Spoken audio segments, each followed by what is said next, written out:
नमस्कार दोस्तों, स्वागत है आपका मेरे चैनल कॉमिक्स लाइफ में।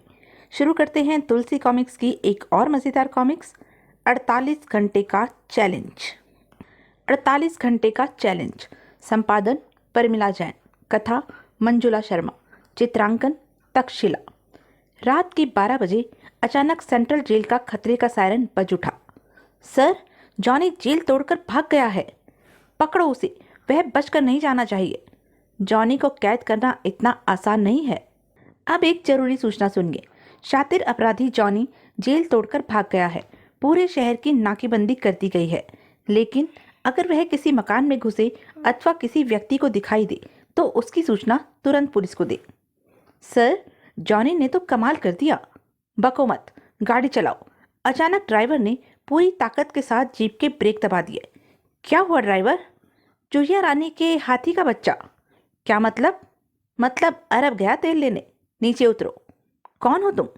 बंदे को जॉनी कहते हैं मेरी जान। जे जॉनी तो तुम? आश्चर्य मत करो इंस्पेक्टर, हम कहीं भी किसी भी रूप में प्रकट हो सकते हैं। लेकिन कुछ नहीं इंस्पेक्टर, जल्दी से कपड़े उतारो। हमें तुम्हारी यह खाकी ड्रेस बहुत पसंद है। कुछ ही क्षणों के बाद, अब तुम इस पेड़ से लटक कर शीर्षासन करो इंस्पेक्टर। तुरंत उच्च अधिकारियों की एक मीटिंग हुई। इतनी कड़ी सुरक्षा व्यवस्था के होते हुए भी जॉनी पुलिस को डॉज दे गया। आखिर कैसे? सर, वह गोलियों से बचने की कला जानता है। सर, उसने ऐसी मास्टर स्कीम तैयार की कि हमारी सारी व्यवस्था फेल हो गई। लगता है सर, खुदा ने उसका दिमाग फुर्सत में बनाया है। खामोश, हमने यह मीटिंग जॉनी की तारीफ सुनने के लिए नहीं बुलाई है। और उस साउंड प्रूफ कमरे में मौत का सन्नाटा छा गया। मेरे इस सुंदर और सलोने मुखड़े को जॉनी कहते हैं। टीवी स्क्रीन पर जॉनी को देखकर अन्य अधिकारियों के साथ आईजी साहब भी उछल पड़े। सब जानते हैं कि जॉनी जुर्म की दुनिया का बादशाह है और बादशाह गुपचुप कोई काम नहीं करता, खुलेआम करता है, चैलेंज देकर। ये शातिर अपराधी टीवी स्टेशन कैसे पहुंच गया?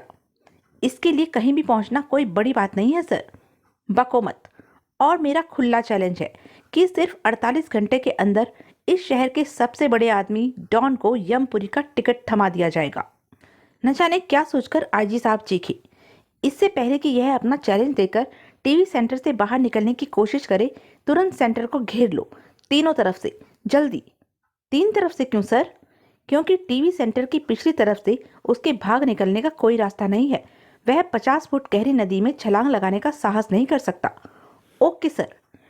मिस्टर जॉनी, शायद आज तुम्हारा यह आखिरी चैलेंज साबित हो।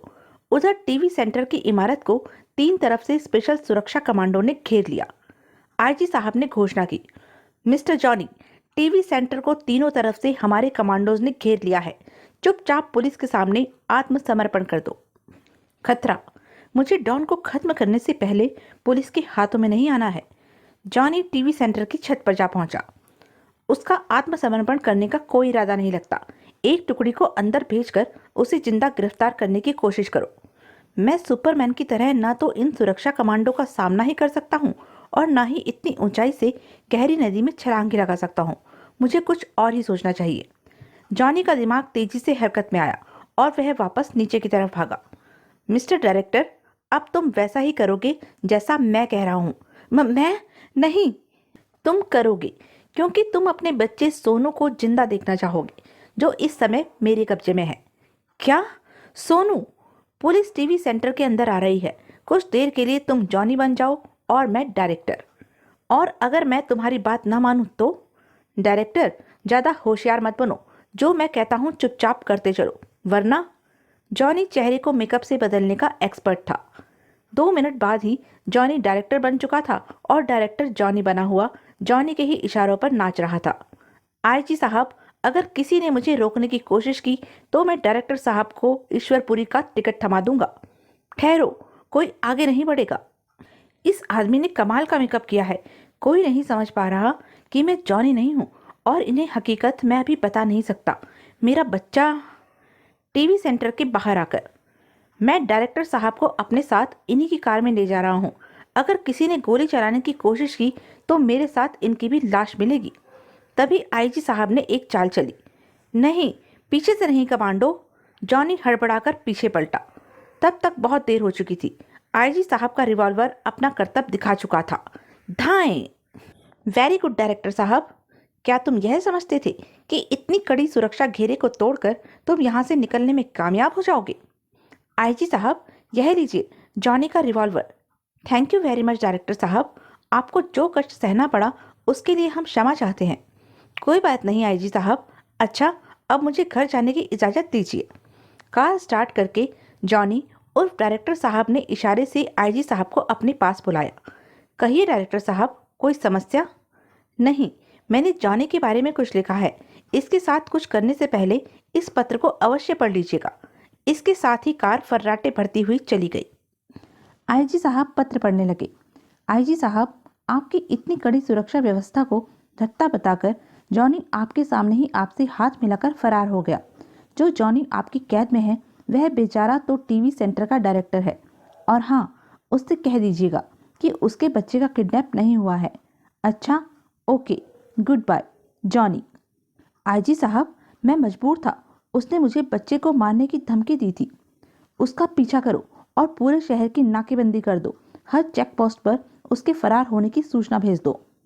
रात के अंधेरे में जॉनी ने एक मकान का दरवाजा खटखटाया। मैं हूँ मिक्की, दरवाजा खोलो। दरवाजा खोलते ही मिक्की जॉनी के गले में झूलकर प्यार करने लगा। अबे अबे छोड़ मुझे मिक्की, साले तूने क्या मुझे अपनी प्रेमिका समझ लिया है? मैं जानता हूँ मेरी रात न आने की वजह से तू बहुत परेशान होगा दोस्त। इस पूरी दुनिया में एक तू ही तो है जो जॉनी के साथ प्यार की खिचड़ी पकाता है। हेलो आईजी साहब, मैं जॉनी बोल रहा हूँ। आपको सिर्फ यह बताने के लिए फ़ोन किया है कि डॉन की ज़िंदगी में अब सिर्फ 32 घंटे शेष रह गए हैं। क्या बकवास कर रहे हो तुम? चीखने की बजाय डॉन को बचाने की कोशिश करो, क्योंकि जॉनी ने उसकी मौत के वारंट काट कर अपने साइन कर दिए हैं। डॉन की कोठी पर कड़ी सुरक्षा व्यवस्था कर दी गई। सैकड़ों की संख्या में पुलिस के जवान पहरे पर तैनात कर दिए गए। कोठी एक किले की तरह सुरक्षित हो गई। Hello SP Kulkarni, mister don की सुरक्षा व्यवस्था में कोई कमी तो नहीं है? नहीं सर। अब आप जॉनी की तो बात छोड़िए, यहाँ इस समय एक परिंदा भी पर। क्या हुआ सर? एक बंदर आ गया था, न जाने कहाँ से। तुम तो कह रहे थे कि वहाँ परिंदा भी पर नहीं मार सकता, फिर वहाँ बंदर कैसे पहुँचा? जी वो, यह जी बंद करो। हमें कोठी की सुरक्षा व्यवस्था के बारे में बताओ। जी अभी। सर, हमने चप्पे चप्पे पर सुरक्षा गार्डों के अलावा सादे कपड़ों में सीआईडी टीम भी तैनात की है और हम वहीं पहुंचकर सुरक्षा व्यवस्था खुद चेक करते हैं। थोड़ी ही देर में आईजी साहब डॉन की कोठी पर पहुंच गए। मिस्टर डॉन, क्या आप बता सकते हैं कि जॉनी आपको क्यों मार डालना चाहता है? नहीं, मुझे नहीं मालूम आईजी साहब। घबराने की कोई बात नहीं। हमने ऐसी कड़ी सुरक्षा व्यवस्था की है, जॉनी हवा बनकर भी आप तक नहीं पहुंच सकता। लेकिन फिर भी मुझे डर लग रहा है आईजी साहब। आप चिंता न करें, जॉनी आपका कुछ नहीं बिगाड़ सकता। आपके मुंह में घी शक्कर आईजी साहब। लेकिन आप इसलिए लगा रहे हैं क्योंकि आपको अभी हमारी सुरक्षा व्यवस्था के विषय में जानकारी नहीं है। मतलब आपने इन सिपाहियों की फौज के अलावा सुरक्षा के और भी गुप्त प्रबंध किए हैं आईजी साहब? हाँ, आपको तसल्ली हो जाए इसलिए वे गुप्त प्रबंध आपको भी बताए देते हैं। हमारी सुरक्षा का सबसे पहला प्रबंध है यह परिचय पत्र, जिसे दिखाने के बाद ही कोई अफसर या सिपाही कोठी में दाखिल हो सकता है, चाहे वह हम ही क्यों ना हो मिस्टर डॉन। हमारे जाने के बाद बाहर से कोई भी आपके इस दरवाजे को हाथ भी लगाएगा तो पूरी कोठी के साथ साथ बाहर भी पुलिस सायरन बज जाएगा। खिड़कियों में बिजली का करंट चालू है। यह है हमारी सुरक्षा व्यवस्था। तो क्या मेरे अंदर से खोलने पर भी सायरन बज जाएगा? नहीं, अंदर से हाथ लगाने पर यह नहीं बोलेगा। आओ तुम्हें रिहर्सल करके दिखा देते हैं। Hello testing, hello. हम आईजी पुलिस बोल रहे हैं। हम सुरक्षा व्यवस्था का ट्रायल ले रहे हैं, अतः सायरन बोलने पर खतरा ना समझे। मिस्टर डॉन, अब आप इस दरवाजे को हाथ लगाएं। P P P. अब आप इधर आइए मिस्टर डॉन और खिड़की पर कोई चीज़ फेंक कर देखिए। फिलहाल तो हाथों में यह चाबी का गुच्छा ही है, इसे ही फेंक कर देखा जाए। अब मुझे यकीन आ गया आईजी साहब कि वह जॉनी का बच्चा मुझ तक नहीं पहुंच सकेगा। अभी आपने हमारा अंतिम सुरक्षा प्रबंध तो देखा ही नहीं मिस्टर डॉन। क्या?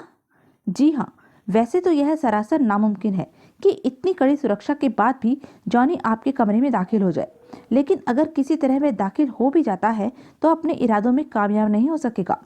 कमरे में पहुंचकर जरा आप अपना रिवॉल्वर निकालिए मिस्टर डॉन। क्या मतलब? तो यह थी अब तक की कहानी।